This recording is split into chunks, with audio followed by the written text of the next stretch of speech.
స్వామిని ఇచ్చారు. వినాయకుడు ఉన్నాడు కదా నీ పక్కన, వాళ్ళ తమ్ముడిని సుబ్రహ్మణ్యేశ్వర స్వామిని పెట్టుకో, విజయాలన్నీ కలుగుతాయి అన్నారు.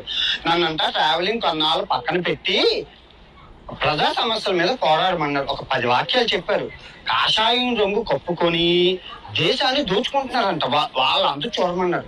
తర్వాత ఏదో చెప్పారు, బత్తాయిలతో కొట్టాలి అన్నారు. నాకు అర్థం లేదు, మీకు కమెంట్ చేస్తే చెప్పండి. ఇంకొందరు స్వామి మాల వేసుకొని మోసం చేస్తున్నారంట, వాళ్ళు అంతా కూడా చూడమన్నారు. ఇంకేంటంటే నేను అడిగాను, ఎంత ఎవరు చేశారు స్వామి అంటే, ఇప్పుడు సీతమ్మని అంటే నేను ఉన్నాను కదా చూసుకోవడానికి, నువ్వు మంచివాడివి, నువ్వేం చేయలేదు. ఈ బెట్టింగ్ యాప్ల వాళ్ళందరినీ ఆపేశావు కదా, వాళ్ళందరికీ డబ్బులు లేవు, ఎప్పుడు దొరుకుతావా అని గోతికార నక్కల్లా కాచుకొని వాళ్ళు నిన్ను ఇరికించారు అని చెప్పారు.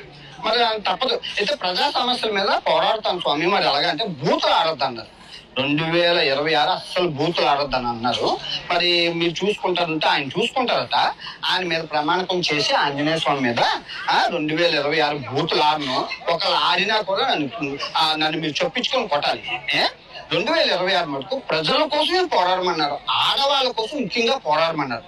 స్త్రీకి స్వేచ్ఛ లేదంటే భారతదేశంలోని, స్త్రీ స్వేచ్ఛ కోసం పోరాడమని అన్నారు. చాలా విషయాలు చెప్పారు.